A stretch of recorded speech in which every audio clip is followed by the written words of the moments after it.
Most farmers aren't struggling because they're lazy. They're struggling because they're stuck growing survival crops on purpose. The system pushes volume, but the real money is in the crops almost nobody talks about because the moment too many people grow them, the price crashes. So instead of following the crowd, smart growers play a different game. In this video, I'm revealing 9 high-profit crops that can replace a full-time income even on small land. But pay very close attention to number 4 because it's the one plant professional farmers almost never share, and once you see why, you'll never look at your land the same way again.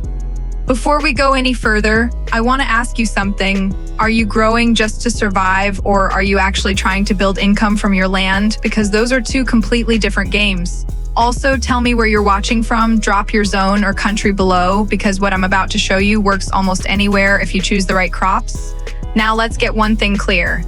This is not a normal gardening video. We're not talking about basic vegetables or backyard plants. We're talking about crops that can turn small land into serious income.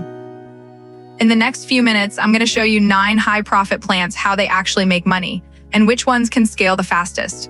And yes, number 4 is completely different, so don't skip or you'll miss the one that can change everything. Plant number 1, microgreens. This is one of the fastest ways to turn seeds into cash. We're talking about harvesting in just 7 to 14 days and selling at premium prices to restaurants, cafes, and local markets. The reason this works is simple. High-end buyers don't care about volume, they care about freshness and quality. But here's what most people don't realize. You don't even need a farm for this.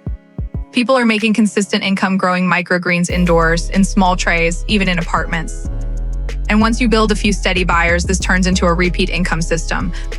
But if you think that's fast, the next plant takes it to another level. Plant number 2, mushrooms. Now, this is where things get interesting because mushrooms don't follow normal farming rules. They don't need sunlight, they don't need huge land, and they grow vertically, which means more production in less space. That's exactly why small growers are scaling this into serious income. The demand is massive from restaurants to health-conscious buyers. And because fresh mushrooms don't last long, local growers always have an advantage over big suppliers. But here's the real secret. Once you learn the system, production becomes predictable. Predictable production means predictable income. But the next plant is even easier to manage and keeps producing again and again. Plant number 3, green onions.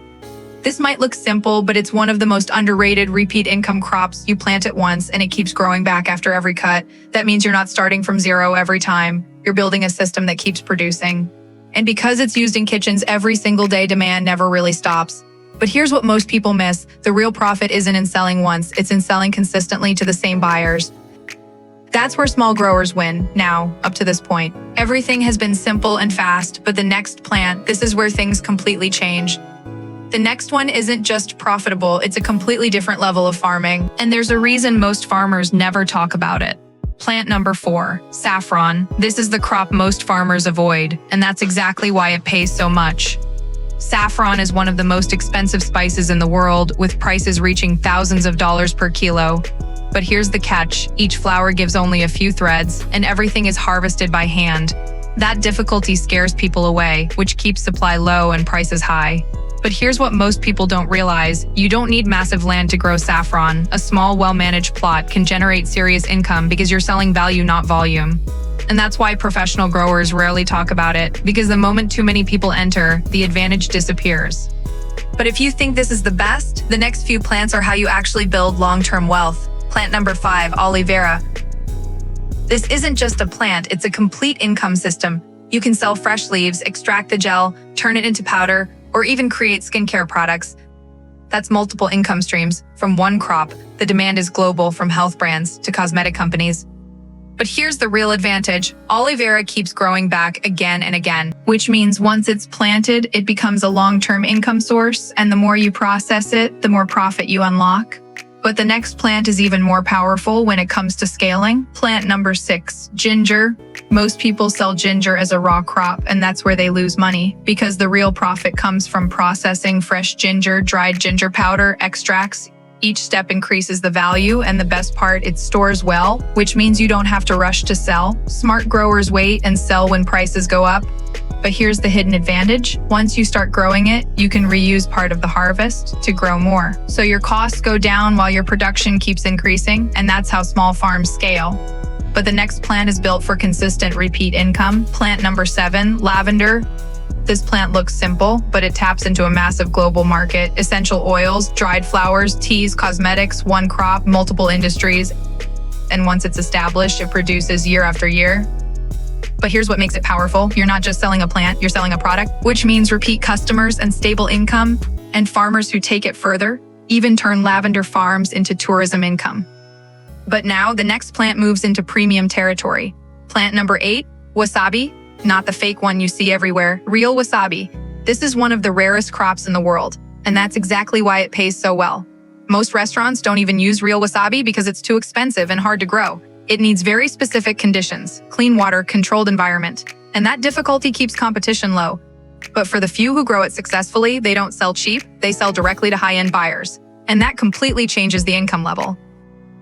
Now the final plant is something almost anyone can start. Plant number 9, garlic. Simple, common, but extremely powerful, because demand never stops. Every kitchen, every restaurant needs garlic every single day. But here's where most people go wrong. They compete on volume instead of quality. Smart growers focus on premium garlic, better size, better storage, better packaging, and that's where prices multiply. Plus, garlic stores for months, which means you control when you sell. So instead of rushing, you wait for the best price, and that turns a simple crop into a smart income strategy. So here's the truth. You don't need more land, you need better decisions. The difference between struggling farmers and profitable ones is not hard work, it's what they choose to grow. Start with just one of these crops, learn it, master it, and then scale. Because real income in farming doesn't come from doing more, it comes from doing the right thing. Now I want to know, which one of these would you try first? Comment below. And if you want more strategies like this, subscribe now, because the next video I'll show you exactly how to sell these crops for real profit.